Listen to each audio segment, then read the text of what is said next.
જી ચેતરભાઈ, ભાજપના નેતાઓ દ્વારા એમ કહેવામાં આવે છે કે આ તો બહારનો છે, અને તો તમારું વારંવાર આવવાનું કારણ શું છે? ચૈતરભાઈ વસાવા એ ગુજરાતના એમએલએ છે. ગુજરાતના કોઈ પણ જગ્યાએ પણ જશે. અમે રાજસ્થાનમાં પણ જઈએ છીએ, મધ્યપ્રદેશ અને મહારાષ્ટ્રમાં પણ જઈએ છીએ.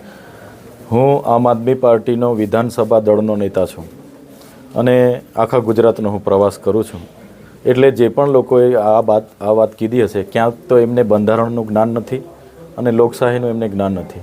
વડાપ્રધાન આપણા દેશના છે અને યુગાન્ડા જાય, આફ્રિકા જાય, અમેરિકા જાય તો ત્યાંના લોકો એવું થોડા કહે છે કે ભાઈ તમે ભારતના છો, બહારના છો, અહીંયા કેમ આવ્યા? વડાપ્રધાન પ્રજાના ટેક્સે 800 કરોડના વિમાનમાં ફરે છે. અમે તો અમારા પગારના ખર્ચે અહીંયા ફરીએ છીએ. તો એ બધી વાહિયાત વાતો છે. એમને ડર છે આવનારા દિવસોમાં એમની સત્તા જવાની છે, એટલે આવા પાયાવિહોણા બિનજરૂરી ગેરવ્યાજબી નિવેદનો કરતા હશે. રમેશ કટારાના દ્વારા એમ કહેવામાં આવ્યું છે કે અમે તો 15 વર્ષથી અહીંયા છે, આ તો 3 વર્ષથી અહીંયા છે, તો હવે આ સરકાર ચલાવશે.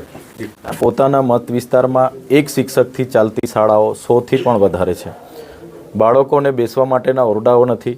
સિકલ સેલ એનેમિયાની સમસ્યા છે. કુપોષણથી બાળકો પીડાય છે. આજે દાહોદ જિલ્લો દેશના અતિ પછાત જિલ્લામાં એની ગણના થાય છે અને એના માટે જે આદિજાતિ ગ્રાન્ટ આવે છે એમાં ચાહે આદર્શ ગ્રામની બજેટ હોય, ગુજરાત પેટર્નનું બજેટ હોય, વિકાસશીલનું હોય, મનરેગાનું હોય, ગ્રામ વિકાસનું હોય, DRDનું હોય, બધામાં જ આ નેતાઓના પાપે લોકો સુધી એ બજેટ પહોંચતા નથી.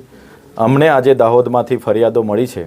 કોંગ્રેસના સાથીઓએ, ભાજપના સાથીઓએ પણ નારાજગી બતાવીને અમારી સાથે જોડાયા છે. એમણે કીધું કે સાંસદ અને ધારાસભ્યની પોતાની એજન્સીઓ જે અમદાવાદની, સુરતની, વડોદરાની અહીંયા આવે છે અને લોકોને કઈ યોજનાની જરૂર છે એની જગ્યાએ પોતાને એમાંથી કેટલી કમિશન મળશે, ટકાવારી મળશે, એ પ્રકારના બિનજરૂરી કામો અહીંયા મંજૂર કરીને બજેટ વાપરવામાં આવે છે અને લોકોને એ બજેટથી કોઈ ફાયદો થતો નથી. એ બાબતે પણ આજે અમને રજૂઆતો મળી છે, જેના કારણે જ આ વિસ્તારનો વિકાસ થયો નથી. આગામી સમયમાં સ્થાનિક સ્વરાજ્ય ચૂંટણીઓ આવવાની છે, તો તમને શું લાગે છે કે આમ આદમી પાર્ટી જીતવાની છે? અને જીતવાની છે તો તમારી પ્લાનિંગ શું છે? તમે જોયું હશે આવનારા દિવસોમાં સ્થાનિક સ્વરાજ્યની ચૂંટણી આવવાની છે. એમાં કોંગ્રેસ આમ આદમી પાર્ટીનું ગઠબંધન નથી અને ગુજરાતની તાલુકા, જિલ્લા, મહાનગરપાલિકા, નગરપાલિકાઓને મળીને 12,000 જેટલી બેઠકોની ચૂંટણી છે. ત્યારે આ 12,000 બેઠકો પર આમ આદમી પાર્ટી સ્વતંત્ર રીતે લડવાના છે. એમાં દાહોદ પણ આવી જાય છે. દાહોદની તમામ તાલુકા પંચાયતો, નગરપાલિકાઓ અને જિલ્લા પંચાયત અમારા સાથીઓ ઉમેદવારી કરશે અને મજબૂતાઈથી અમે લડવાના છે અને જીતવાના છે, એમાં કોઈ શંકા નથી. દાહોદની જનતાને આપના માધ્યમથી વિનંતી કરીએ છીએ, યુવાઓને વિનંતી કરીએ છીએ, તમે આવો, આપણે પરિવર્તન કરવાનું છે. તમે રાજનીતિથી દૂર નહીં ભાગો. રાજનીતિમાં તમે નહીં આવશો તો બદમાશ અને ખરાબ લોકો આપણા પર રાજ કરશે અને કૌભાંડો કરશે. તમે જોડાઓ, સાથે મળીને તમને આપણે આવીશું.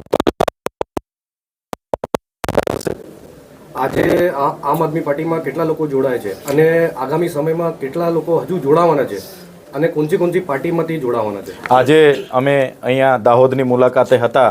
અમારી સાથે કોંગ્રેસના તાલુકાના યુથ પ્રમુખ બારિયા સુનિલભાઈ જોડાય છે. કોંગ્રેસના જિલ્લાના ઉપપ્રમુખ યુથના એવા અનિલભાઈ ડાંગી જોડાય છે. કોંગ્રેસના તાલુકાના મંત્રી એવા બારિયા સુનિલભાઈ જોડાય છે. કોંગ્રેસના યુથના તાલુકા મંત્રી એવા આપણે રાકેશભાઈ જોડાય છે. સાથે બાપ પાર્ટીના આદિવાસી પરિવારના સ્થાપનાથી કામ કરતા એવા હટીલા કમલેશભાઈ પણ આજે જોડાય છે. સાથે હિરજીભાઈ માવી ભાજપમાંથી જોડાય છે. પ્રકાશભાઈ અમારી સાથે જોડાય છે. આજે મિતેશભાઈ પ્રજાપતિ તેઓ પણ અમારી સાથે જોડાય છે અને એમની આ મેન આગેવાનોની યાદી છે. એમની સાથે એમના સમર્થકો પણ આજે આમ આદમી પાર્ટી જોડાય છે, પાર્ટીમાં જોડાય છે. એમનું અમારા આમ આદમી પાર્ટી પરિવારમાં અમે સ્વાગત કરીએ છીએ. આવનારા દિવસોમાં એમનું સન્માન જળવાય અને એમના માર્ગદર્શન થકી અમે બધા આ વિસ્તારોમાં મજબૂતાઈથી ચૂંટણીઓ લડીશું. દરેક નિર્ણયોમાં એમને અમે સહભાગી બનાવીશું અને દાહોદની તમામ તાલુકા, જિલ્લા પંચાયતોમાં બધા સાથે રહીને માત્ર ચૈતર વસાવા, નરેશ બારિયા કે રાકેશ બારિયા નહીં, આ બધી જ ટીમ અમે સાથે રહી નિર્ણયો લઈને આગળ વધીશું. તમારા આવવાથી આમ આદમી પાર્ટીનો દાહોદ જિલ્લામાં કેટલો પ્રભાવ વધ્યો છે? એ તો દાહોદ જિલ્લાનો પ્રજાનો પ્રેમ છે. એ લોકોએ જે વેઠેલું છે આજ દિન સુધી એમની સમસ્યામાં, એમના અન્યાયમાં એક પણ વિપક્ષના નેતા એમની સાથે નહોતા. અમારા આવવાથી લોકો બધા ખુલ્લામાં હવે બોલતા થયા છે, અધિકારોની માંગ કરે છે, શિક્ષણ માંગે છે, શાળા માંગે છે, આરોગ્ય માંગે છે, રોજગાર માંગે છે. અને એનો ડર અહીંના સ્થાનિક સાંસદ અને નેતાઓને લાગ્યો છે, મંત્રીઓને લાગ્યો છે. એમને હવે એવું થયું છે કે ચૈતર વસાવાના આવવાથી આ લોકો જાગૃત થશે, એકત્રિત થશે, અસ્તિત્વની વાત કરશે, સંવિધાનિક સામાજિક અધિકારોની વાત કરશે, એટલે એ લોકો બધા ડરી ગયા.